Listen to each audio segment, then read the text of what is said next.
오늘 우리에게 주신 하나님의 말씀은 누가복음 2장 7절 한 절의 말씀입니다. 우리 함께 읽겠습니다. 시작. 마리아는 마구간에서 첫 아들을 낳아 포대기에 싸서 구유에 눕혀 두었습니다. 그것은 여간에 이들이 들어갈 빈 방이 없었기 때문입니다. 아멘. 네. 제가 담임 목사님이 한국에 출타하시는 관계로 오늘 수요일, 다음 주 수요일, 다음 주 금요일까지 3번 설교를 하게 되었습니다. 올해 들어서 처음으로 이제 장년부 설교에 서게 됐는데요. 요 사이에 몇 가지 에피소드들이 있어요. 며칠 전에는 저희 아내에게 어느 성도님께서 저희 아내를 마켓에서 만나셨는데 마켓에서 만나셔서 되게 조심스럽게 물어보시더래요. 혹시 이한일 목사님 교회 떠나셨냐고, 못 뵌다고, 어디 가셨냐고. 그래서 아니라고, 교회 나오겠다고. 여러분, 저 교회 열심히 다니고 있습니다. 네, 교회 열심히 다니고 월요일에는 청년들과 함께 운동하고, 목요일에는 청년들과 함께 목요 예배 드리고, 또 주일에는 1부 예배 참석하고 2부 예배 때부터 리더 회의하고, 그다음에 순장들 순장 성경 공부, 순장 양육하고, 그게 1시쯤에 끝나면 1시에 이제 라이드해서 오는 유학생, 라이드해서 오는 청년들 웰컴 해주고 그들과 함께 교제하다가 1시 반 예배에는 또 설교도 하고요. 아주 가끔 가다가 찬양도 하고, 저 열심히 교회 다니고 있습니다. 근데 오늘 낮에는 또 반대로 되게 또 신기한 연락을 또 받았어요. 제가 오전에 설교를 했더니 아마 방송으로 보신 분이 깜짝 놀라셨나 봐요. 왜 담임 목사님이 아니라 이한일 목사가 설교를 하는가? 그래서 왜 이한일 목사가 설교하는가 싶어서 그런 비슷한 질문이 와서 제가 이러이러해서 설교를 하게 됐습니다. 조금 담임 목사님이 아니어서 불편하시지만 참으십시오. 제목이 불편한 이야기입니다 라고 말씀을 드렸습니다. 타이틀 보시면 복음 S01, E02라고 되어 있죠. 이게 뭐냐면 제가 올해부터 청년부 예배, 주일 1시 반 예배를 말씀을 전하게 되면서 청년들은 시리즈로 설교를 하게 됐습니다. 그래서 1월 달에는 그래서 예배 시즌 1 에피소드 2 이런 이야기거든요. 예배에 대해서, 그다음에 신앙에 대해서, 3월 달에는 복음에 대해서. 그래서 이 오늘 전할 말씀은 지난 3월 10일 날 주일에 청년들과 함께 나눴던 이야기고요. 다음 주도, 그리고 그 금요일도 이제 3월 한 달 동안 나눴던 복음에 대한 이야기들을 한번 여러분에게도 소개하고자 합니다. 그리고 4월에는 제자에 대한 또 제자 시리즈가 또 시작이 되는데요. 네, 오늘 이야기 굉장히 짧은 이야기입니다. 짧은 이야기인데 이 이야기의 시작은 이렇습니다. 2장 1절부터 7절까지의 말씀을 보겠는데요. 참고로 저는 청년들과 쉬운 성경을 함께 봅니다. 왜냐하면 이 청년들이요, 한글을 몰라요. 무슨 말이냐면 여기서 이렇게 이 말씀 전할 때도 호적 등록을 하게 되었다. 자, 호적 아는 사람 했더니 아무도 몰라요. 이 단어를 몰라요. 읽을 줄은 아는데 그 말의 뜻을 몰라요. 심지어 한국에서 그 2021년인가 22년인가 그때 이제 중고등학생들을 대상으로 이 어휘 능력 테스트를 했더니 50%인가 60%인가 아이들이 다 초등학교 수준의 어휘 능력을 갖고 있는 거예요. 그래서 심지어는 영어 학원에서 영어를 가르치는데 영어 단어를 한국말로 이렇게 이야기해주면 한국말을 몰라서 영어 단어를 못 외우는 거예요. 완전히 심각한 상태. 그래서 가장 그래도 우리 아이들에게, 청년들에게 쉬운 단어로, 쉬운 말로 해주기 위해서 쉬운 성경을 하는데, 혹시 성경에 호적 알죠? 호적이라는 단어 아시죠? 호적 아시죠? 네. 이 어려운 단어는 없을 겁니다. 자, 그래서 쉬운 성경을 봅니다. 어쨌든 오늘 읽은 본문 말씀이 시작되는 그 1절이 뭐냐면, 그때에 아구스도 황제가 내린 칙령에 따라 온 나라가 호적 등록을 하게 되었습니다. 호적 등록, 누가 돌아가신 분이 있는지, 새로 출생한 사람이 있는지, 그 마을에 무슨 변동이 있는지, 이사를 나간지, 옛날에 한국에서는 전입 전출 신고 이런 게 있었지 않습니까? 어쨌든 그런 호적 등록을 하게 되었습니다.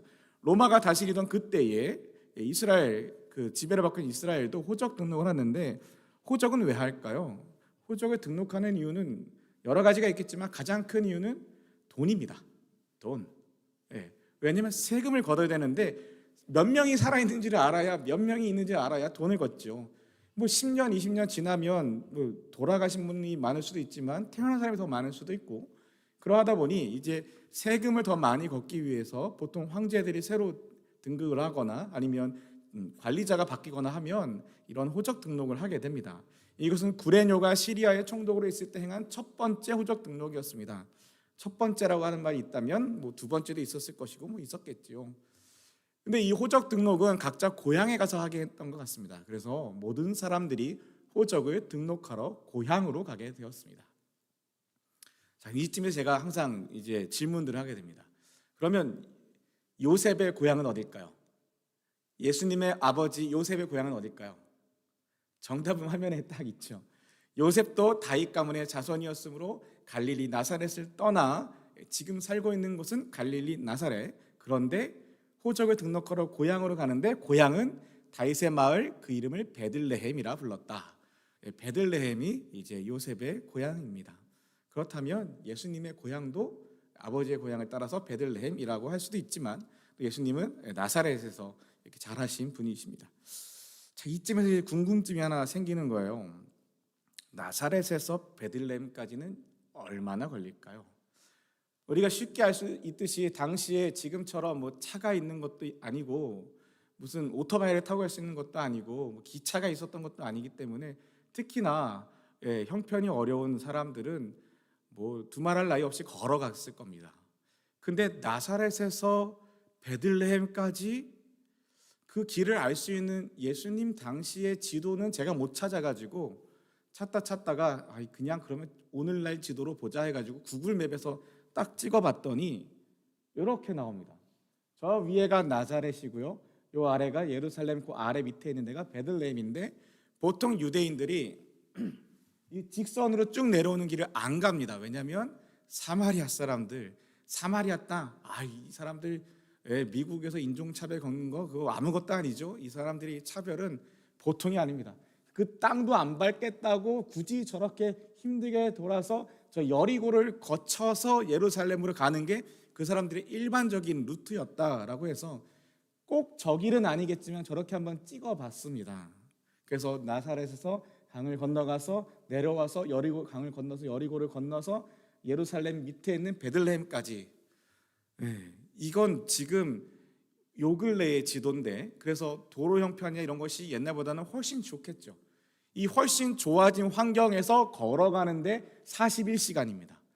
쉬지 않고 걸어가면 키로수는 176km. 이게 쉬지 않고 걸었을 때 41시간이 걸린다고 합니다. 성인 남성이 쉬지 않고 걷는 시간이죠. 근데 역사적 그 문헌들을 찾아보면 예수님 당시 그때 지역에 로마 군인들이 하루에 행군을 할 때 평균적으로 걷는 거리가 30km랍니다. 로마 군인들이 30km, 그리고 일반적인 시민들 혹은 상인들, 일반 성인 남성들이 하루에 보통 걸어갈 수 있는 거리는 대략 20km 정도라고 합니다. 자, 그렇다면 임신한 만삭의 여인이 하루 종일 걷는다고 했을 때 보통 몇 킬로를 걸어갈 수 있을까? 그냥 쉽게 생각해봐도 로마 군인들처럼 30km 걷는 건 말도 안 되고 일반 그냥 남자들처럼 20km 걷는 것도 불가능하고 대략 한 10km에서 많이 걸어야 15km 걷지 않았을까? 이렇게 생각을 합니다. 그렇다면 이 176km를 걷는다 그러면 며칠이 걸렸을까요? 이것은 대략 해도 한 2주에서 3주 가까이 걸리는 시간입니다. 더군다나 임산부가 그 길을 걸었으니 얼마나 힘들었겠습니까? 그 만삭의 임산부를 데리고 가는 그 남편, 그 요셉은 또 얼마나 힘들었을까요?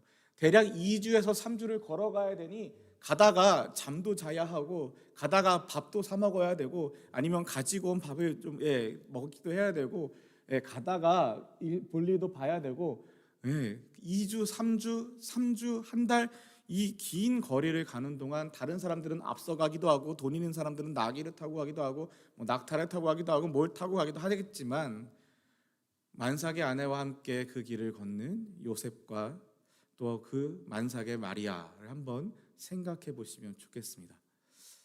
정말 힘들었을 것 같아요. 정말 힘들었을 것 같습니다. 근데 그 길을 기어이 갑니다. 그 고단한 길을 갑니다. 그래서 어떤 그 목사님은 이 부분을 설명하면서 왜 요셉은 마리아 놔두고 혼자 가서 호적 등록하고 마리아까지 등록해주고 오면 되지 굳이 왜 마리아를 데려갔나? 라는 질문을 본인이 받으셨는데 거기에 대해서 이렇게 설명하시더라고요. 만약에 마리아를 놔두고 갔으면 이제 만삭인데 갔다 오는 동안 본인이 아무리 걸어도 20km 정도 걸린다고 하면 갔다 오는 그 시간 동안 아이를 낳게 된다면 마리아가 혼자 낳지 않겠느냐. 처음 아이를 낳는 거고 아이를 낳은 경험이 있는 것도 아니고 이 아이도 정말 어떤 부부관계 때문에 얻어진 아이가 아니라 하나님이 성령으로 잉태하게 하신 그 아이. 그래서 아직 아무것도 모르는 마리아가 아이를 혼자 낳는 그 두려움이 더 크지 않았겠는가. 그래서 같이 가지 않았겠는가라고 말씀하시는 걸 들으면서 그럴 수도 있겠다라는 생각을 합니다. 그럴 수도 있겠다. 네, 근데 이제 말씀이 이어지는 걸 보면 이제 그는 약혼한 마리아와 함께 그는 요셉입니다. 요셉은 약혼한 마리아와 함께 호적을 등록하러 갔습니다. 마리아는 그때 임신 중이었습니다. 이들이 베들레헴에 있는 동안 아기를 낳을 때가 되었습니다. 대략 20일에서 한 달 가까이 굉장히 긴 시간 동안 여기를 걸어간 요셉과 마리아 드디어 이 베들레헴에 도착해서 얼마 되지 않았을 때 아이를 낳을 때가 되었다. 진통이 오는 겁니다. 산통이 오는 겁니다. 아이를 낳을 때가 되었다. 이제 아이가 막 나오려고 한답니다. 저희 와이프가 씁쓸한 이야기지만 저를 보면서 도대체 출산은 언제 할 거냐고 1년 내내 만삭의 배를 갖고 있다고 그렇게 놀리곤 하는데 그래서 제가 출산을 하기 위해 부단히 애를 쓰고 있습니다. 믿거나 말거나. 그런데 이 저희 와이프도요 아이를 저희 셋째 다윗 에스더 바울의 셋째 바울이를 임신했을 때 만삭이었을 때 첫째와 둘째가 유치원에서 펌킨 패치를 갔어요. 막내가 생일이 10월인데 펌킨 패치를 갔는데 펌킨 패치를 같이 따라가 가지고 이제 산모는 걷는 게 좋다고 해서 그 펌킨 농장에서 한 4시간 정도를 설렁설렁 이렇게 앉았다가 걸었다가 앉았다가 걸었다가 하면서 이렇게 아이들 여기서 노는 것도 보고 이렇게 하고 이제 집에 가려고 아이들은 그 스쿨버스를 타고 유치원 버스를 타고 가고 저랑 와이프랑 이제 차를 가지고 집으로 돌아와서 유치원 가서 아이들을 픽업하기로 하고 유치원에서 만나기로 하고 출발했는데 차에 타고 한 5분 정도 됐을까? 산통이 오는 거예요. 그래서 와이프가 안 되겠다. 이거는 확실한 신호인 것 같다. 그래가지고 전화해서 첫째, 둘째는 유치원에 제가 아는 다른 목사님이 가서 픽업하러 가고 저는 와이프랑 바로 병원에 가서 바로 순풍하게 애를 낳습니다. 그러니까 4시간 정도 걸었는데 효과가 굉장하더라고요. 그런데 20일, 3주, 한 달을 걸었으면 나도 여러 명 낳았겠죠. 낳을 때가 되었답니다. 그래서 이해가 저는 이거 읽을 때마다 저희 막내 생각이 나는 거예요. 그렇게 걷고 바로 병원으로 갔던 생각. 이렇게 오래 걸었으면 안 나오던 애도 나올 것 같을 거예요. 얼마나 힘들었겠어요. 그런데 문제는 7절입니다. 이 마리아가요 아이를 낳는데 어디서 낳냐면 마구간에서 첫 아들을 낳아 포대기에 싸서 구유에 눕혀 두었습니다. 여러분 당시에 이 집안 그 이스라엘 가옥 구조 형태를 보면 이렇습니다. 이게 그림으로 그려진 건데 이스라엘 그 학자가 그려놓은 그림이거든요. 근데 일반적인 집들은 왼쪽 집처럼 되어 있고요. 조금 가난한 사람들은 오른쪽 집처럼 되어 있는데 저도 맨 처음에 그림 보고서 도대체 이게 무슨 그림인가 되게 잘 못 알아봤겠거든요. 근데 설명을 읽어보니 왼쪽 그 일반적인 가옥 형태는 어떤 형태냐면 집을 짓는데 1층에다가는 가축들이 머무는 공간을 소위 마구간, 소위 외양간처럼 1층은 가축들이 머물게 하고 2층을 올려서 2층에다가는 방을 보통 4칸을 만들어서 사람이 2층에 머문다고 합니다. 그렇게 했던 이유가 이 밑에 층에 가축들이 있으면서 거기서 열기가 올라와서 집안을 따뜻하게 자연적 보온 효과 뭐 이런 이야기들을 하시더라고요. 이게 이제 일반적인 가옥의 형태고, 오른쪽엔 뭔가 했더니 조금 형편이 어려운 사람들은 이제 그 지역에 있는 많은 동굴들이 있었는데, 이 동굴 안에는 가축들이 머물게 하고, 그 동굴 위에 면에다가 방을 만들고 거기에 사람이 산다라는 거죠. 그렇게 되면 이 일반적인 이 가옥처럼 벽을 다 만들고 할 필요가 없이 몇몇 부분만 만들면 되니까 집을 만드는데 비용이 훨씬 더 절약되고 살 수 있다. 그래서 이렇게 이게 좀 가난한 사람들이 사는 집의 형태, 자연 동굴을 이용한 복층 가옥 구조, 이거는 왼쪽은 일반적인 가옥 형태라고 설명을 해놓으신 걸 보았습니다. 그래서 그렇구나. 그럼 저 동물들은 뭘까라고 아무리 쳐다봤지만 그림은 저보다 못 그리시는 것 같아요. 그래서 무슨 동물인지는 모르겠습니다. 어쨌든 그렇게 이게 예수님 당시에 그 시대 지역의 가옥들의 모습이었다면, 오늘 말씀에 있는 마리아는 마구간에 첫 아들을 낳았다는 이 이야기는 요 집 형태의 이런 집이든 집 형태의 아래층, 이제 가축들이 머무는 곳이라는 이야기가 되게 됩니다. 그런데요, 제가 이 마리아가 마구간에서 첫 아들을 낳은 그 이유를 성경이 뭐라고 설명하냐면, 이유를 여관에 이들이 들어갈 빈 방이 없었기 때문이다. 빈 방이 없었기 때문이다라고 이야기합니다. 여기서 제가 지난 3월 10일 날 청년들에게 말씀을 전하기 위해서 이 말씀을 곱씹어서 묵상하면서 갑자기 속에서 욱하기 시작하는 거예요. 화가 나기 시작하는 겁니다. 그러면 안 되는데, 제가 승질머리가 좀 개떡 같지 않습니까? 그래가지고 저도 알아요. 그래서 저희 막내가 개떡 같은 짓을 할 때면 지혜비 닮아가지고 저런다 이러고 제가 얘기합니다. 근데 그래서 제가 막 욱하는 게 막 이렇게 올라와가지고, 여러분 정말로 빈 방이 없었을까요? 없었을 수 있어요. 진짜로 현실적으로 빈 방이 없었을 수 있어요. 많은 사람들이 호적을 등록하러 정해진 기간 내에 호적을 등록해야만 했기 때문에 수많은 사람들이 몰려들었을 수 있습니다. 그래서 정말 여관이란 여관은 다 찼고, 일반 집들도 빈 방을 내줘서 돈을 받고 빈 방을 내주고 하는, 그래서 빈 방이 전혀 없었을 수 있습니다. 그런데 정말 요셉이 돈이 있었다면 방 하나 못 구했을까요? 요즘 우리가 이 세상은 정말 돈이면 안 되는 게 없는 것 같은 세상에 살고 있어요. 그래서 이 젊은 친구들 혹은 어린 친구들 보면 삶의 목표가, 삶의 꿈이 돈 많이 버는 거인 친구들이 꽤 많아요. 말은 거창하게 이것도 되고 저것도 되고 얘기하지만, 왜 그거 하고 싶니? 돈 많이 벌고 싶어서.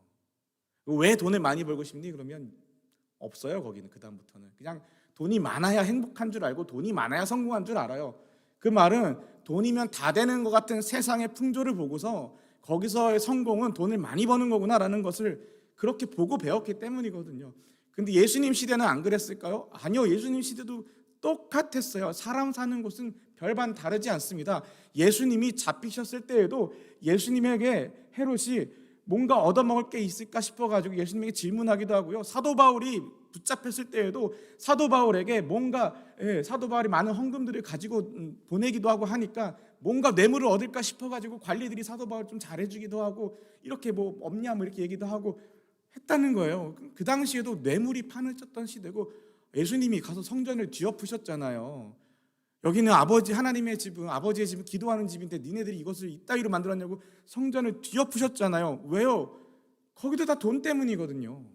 그러면 그 당시에도 마찬가지로 오늘날처럼 그 정도는 아닐지 모르겠지만, 많은 돈이, 만약에 요셉이 돈이 있었다면 방 한 칸 왜 못 구하겠어요? 우리도 친구들이, 저희 집도 5식구인데 방이 3칸이거든요. 그래서 남자애들 둘은 한 방을 써요. 그래서 얘네들이 정말 자기 방을 되게 싫어해요. 친구들을 초대를 안 해요. 자기 방이 없다고. 나는 방이 없어서 친구를 초대 못 한다고 친구를 초대를 안 해. 분명 지는 잠을 자면서도. 어쨌든 그런데도 불구하고 멀리서 손님이 오거나 귀한 분이 오시면 애들을 안방에 재우거나, 아니면 우리가 애들 방에 가서 같이 껴서 자는 한이 있어도 방을 내주잖아요. 내주고 싶으면 왜 못 내줘요? 내줄 수 있어요. 근데 방을 못 구했대요. 방이 없었대요. 왜요? 왜 그렇겠어요? 요셉이 돈이 없어서 그랬겠죠. 또 하나 왜 그랬겠어요? 사람들의 마음이 돈 없는 사람들한테 방을 내줄 마음이 없었던 거예요. 근데 저는 왜 승질머리가 났을까요? 저는 하나님한테 승질이 났어요. 하나님, 지금 마리아 뱃속에 이제 애가 나와야 되는 그 만삭의 몸에 배에 있는 이 먼 거리를 걸어온 그 마리아 뱃속에 있는 그 아이가 하나님 아들이라면서요. 메시아라면서요. 하나님이 주셨잖아요. 마리아가 언제 달라고 그랬습니까? 요셉이 언제 달라고 그랬습니까? 요셉은 오히려 조용히 끊으려고 했는데 끊지 말라고, 하나님의 아들이라고, 네가 받아들이라고. 하나님의 아들을 주셨으면 하나님 책임지셔야죠. 먹을 거는 책임져 주셔야죠. 아기 낳을 방 하나는 책임져 주셔야죠. 따뜻한 이부자리 하나는 펼쳐 주셔야죠. 하나님 아들인데 어떻게 이렇게 내팽겨둘 수가 있어요? 저도요, 형편이 좋지 않아도 제 아이가 뭔가 가서 어려운 일을 겪으면 없는 거 빚을 져서라도 도와주고 싶어요. 그게 부모 마음이잖아요.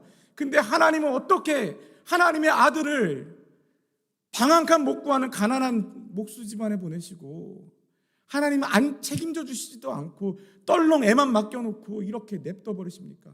하나님, 이게 말이 돼요? 하나님? 메시아라면서요. 하나님 아들이잖아요.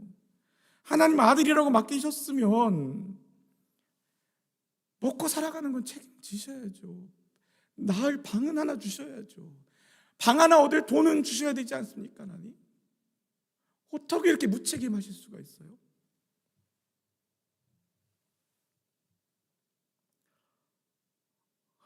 제가 갑자기 다시 또 울컥해가지고,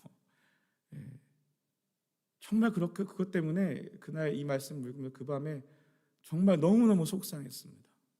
너무너무 속상해서 이 말씀을 붙들고, 하나님 어떻게 이러실 수가 있어요? 아니, 돈을 안 주실 거면 그 동네 사람들 마음 하나라도, 어느 집 사람들 마음이라도 하나님 좀 만지셔가지고 방 한 칸 내주도록, 방 하나 좀 빌려주도록, 애 낳을 때만이라도 좀 방 하나 주도록 하나님 그 사람들 마음 못 움직여 주십니까? 하나님, 요셉한테 돈을 안 주실 거면 그 사람들 마음이라도 움직여 줄 수 있잖아요. 하나님 다 하실 수 있잖아요. 왜 안 하세요? 하나님, 왜 이렇게 무책임하세요? 하나님 앞에 따졌습니다. 그런데요,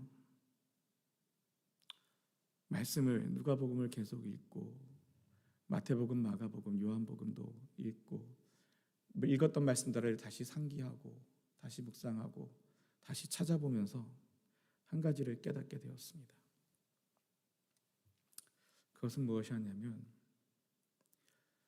예수님은 단 한 번도 자기 자신을 위해서 하나님한테 뭐 달라고 한 적이 없습니다. 하나님도 단 한 번도 예수님이나 예수님의 가족들을 위해서 주신 게 없어요. 예수님이 언제 하나님, 나 먹고 살 것 좀 책임져 달라고 기도한 적이 있습니까? 하나님이 언제 우리 가족들 책임져 달라고, 예수님의 직업이 뭐였어요? 목수였어요. 예수님이 언제 우리 집 하는 그 목수 일이, 이 비즈니스가 대박 나서 우리 좀 편안하게 좀 살게 해달라고, 돈 걱정 안 하고 살게 해달라고, 먹을 거 걱정 안 하고 살게 해달라고 그런 기도 하신 적이 어디 있습니까? 한 번도 기도하신 적이 없습니다. 하나님 단 한 번도 예수님 때문에 예수님을 잘 먹고 잘 살고 편안하게 하시라고 복 주신 적이 없습니다. 단 한 번도 예수님의 아버지, 예수님의 어머니, 예수님의 동생들이 예수님 때문에 잘 먹고 잘 살고 편안하게 살라고 소위 우리가 말하는 물질의 축복을 주신 적이 없습니다. 그런 기도도 안 하셨고 그런 기대도 안 하셨고 그렇게 주시지도 않았습니다. 단 한 번도 말이죠. 마태복음을 다 읽어봐도, 마가복음을 읽어봐도, 누가복음을 읽어봐도, 요한복음을 읽어봐도, 예수님의 삶을 기록한 이 사복음서를 다 읽어봐도 예수님은 자기 자신을 위해서거나 나의 편안함, 나의 건강, 나의 배부름, 나의 어떤 소유, 나의 권력, 나의 명예, 혹은 내가 아끼는 나의 가족들을 위하여 하나님 앞에 구하고 기도한 적이 없습니다. 예수님의 모든 기도들은 예수님을 위한 기도가 아니라 다른 이들을 위한 기도였습니다. 예수님을 통해서 하나님, 이 굶주린 사람들을 먹여주세요. 하나님, 이 걷지 못하는 사람을 걷게 해주세요. 하나님, 이 보지 못하는 사람을 보게 해주세요. 하나님, 이 죽은 아들을 살려내주세요. 근데 하나님은요, 그런 기도를 예수님이 올리실 때마다 무한히 하나님을 축복하십니다. 아시지 않습니까? 우리 소위 아는 오병이요 혹은 칠병이요, 그 사건에서 예수님이 하나님 앞에 기도하자 하나님이 그 수많은 사람들을 먹고 남음이 있을 정도로 부어주십니다. 축복해 주십니다. 배부르게 하십니다. 예수님이 기도하자 걷지 못하는 사람이 일어납니다. 뜁니다. 뛰어 찬양합니다. 보지 못하던 사람이 보게 됩니다. 하나님께 영광을 올립니다. 문둥병 걸렸던 사람들이 깨끗함을 입습니다. 혈루병 있던 여인이 치유함을 얻습니다. 심지어 죽었던 나사로가 살아납니다. 예수님은 예수님 자신을 위한 기도를 하신 것이 아니라 예수님을 통하여 하나님의 역사가 일어나고, 예수님을 통하여 하나님의 위로가 일어나고, 예수님을 통하여 하나님의 사랑이 전해지고, 예수님을 통하여 하나님의 복음이, 하나님의 구원이 선포되기를 위하여 늘 기도하셨고, 하나님은 그 모든 기도에 응답하십니다. 그런데도요, 하나님은 예수님이 돌아가시는 마지막 순간까지도 십자가에서 엘리 엘리 라마 사박다니 하실 때까지도 하나님은 침묵하십니다. 예수님 자신을 본인을 위한 그 어떤 것에도 하나님은 응답하시지 않습니다.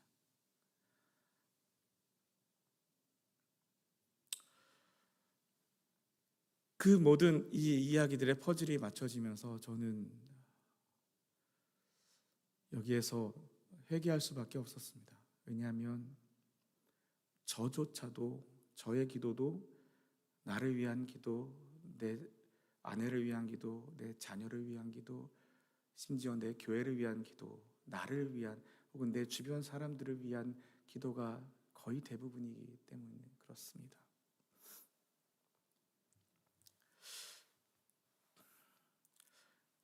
여러분에게 한번 질문하겠습니다. 뒤에도 한 번 더 질문할 텐데요, 대답하실 필요는 없고요, 그냥 속으로 정직하게 대답하시면 됩니다.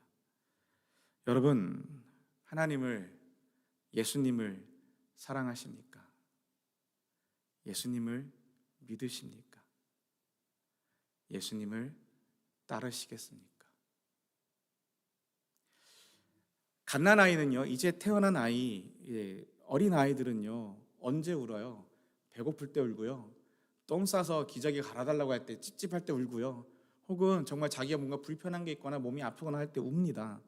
가만히 보면 모든 것이 다 자기 중심적이에요. 내가 배고프고, 내가 찝찝하고, 내가 아프고, 내가 불편하고, 내가 자기가 뭔가 필요한 게 있을 때 울면서 이거를 해결해 달라고 기도합니다. 해결해 달라고 우는 겁니다. 나를 위해서요. 내 생각밖에 못합니다. 그런데요, 만약 그 아이가 나이가 30살이 들고 50살이 됐는데 여전히 그렇게 똑같이 행동한다 그러면 우리는 뭐라고 그 사람을 평가할 수 있겠습니까?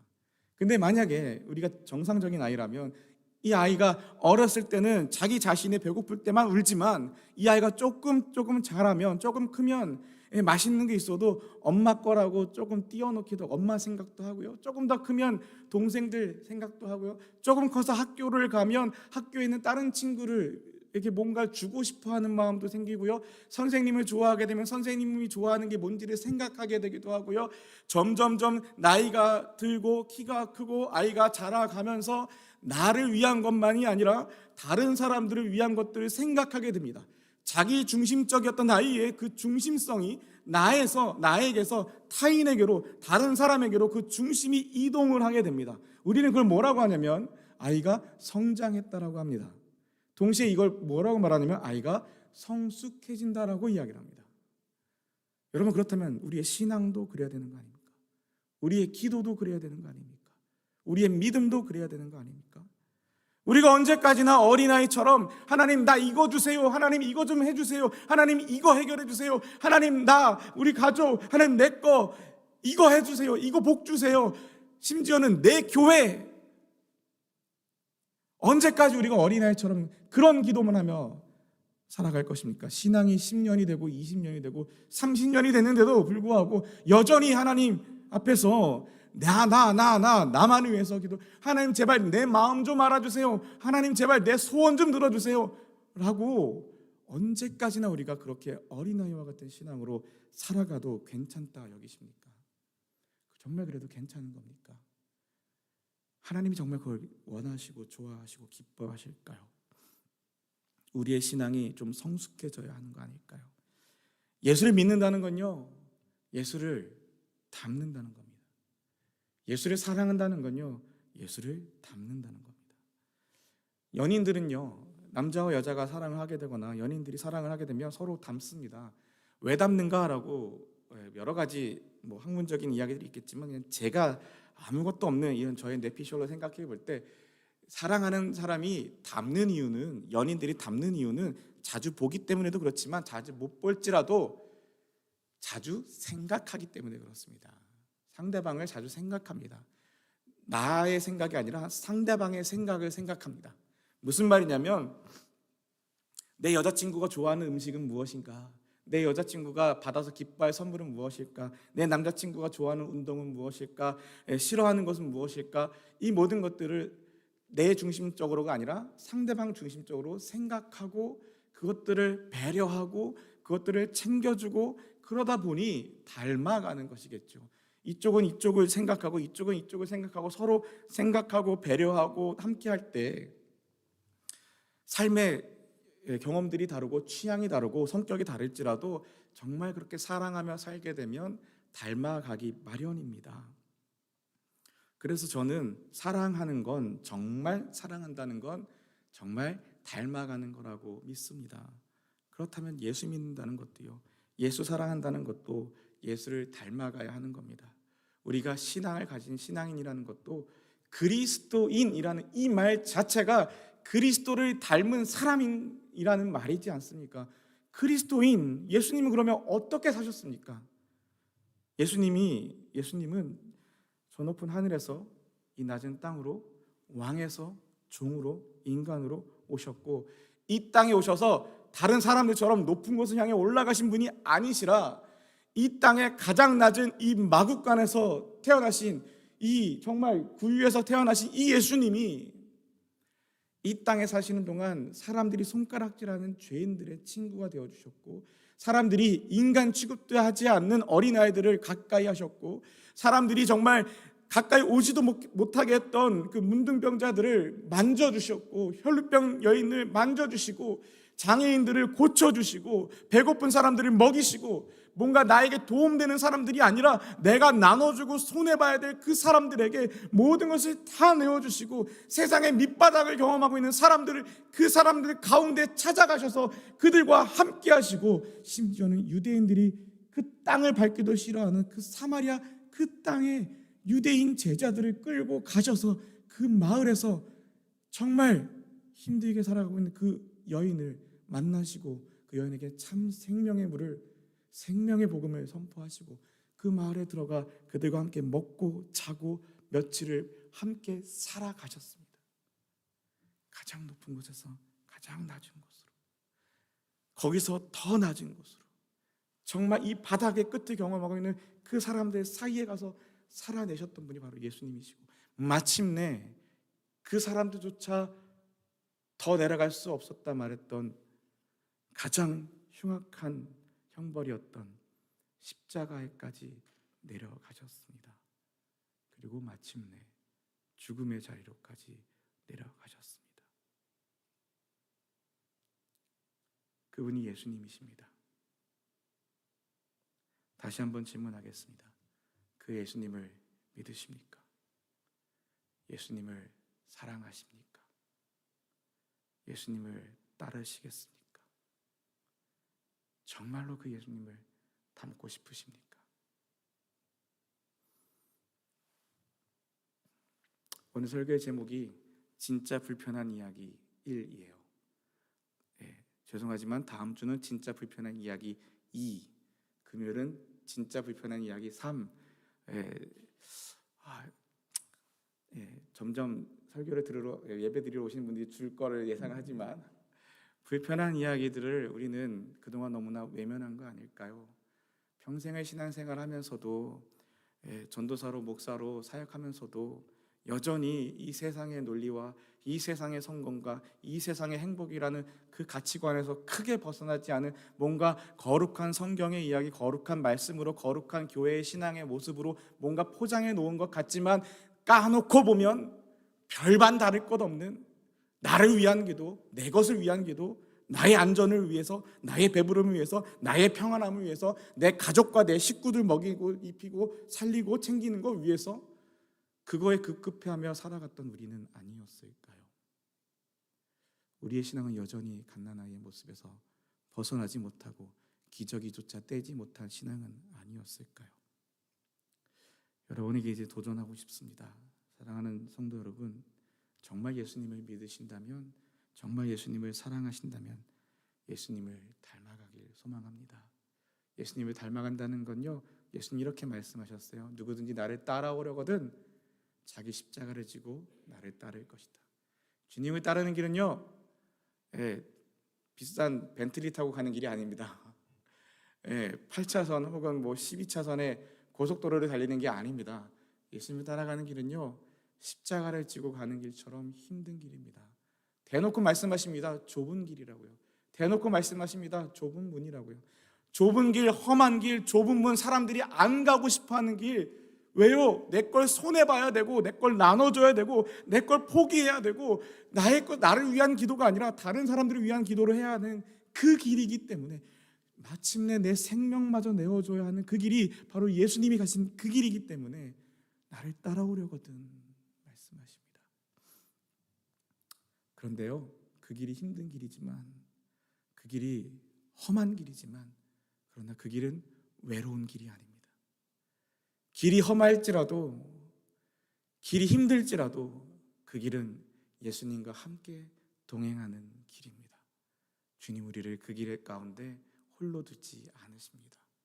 우리가 믿음을 가지고 주님의 가신 그 길을 따라갈 때, 나의 것을 손해보고 나눠주고 함께 할 때 주님 우리와 함께 하십니다.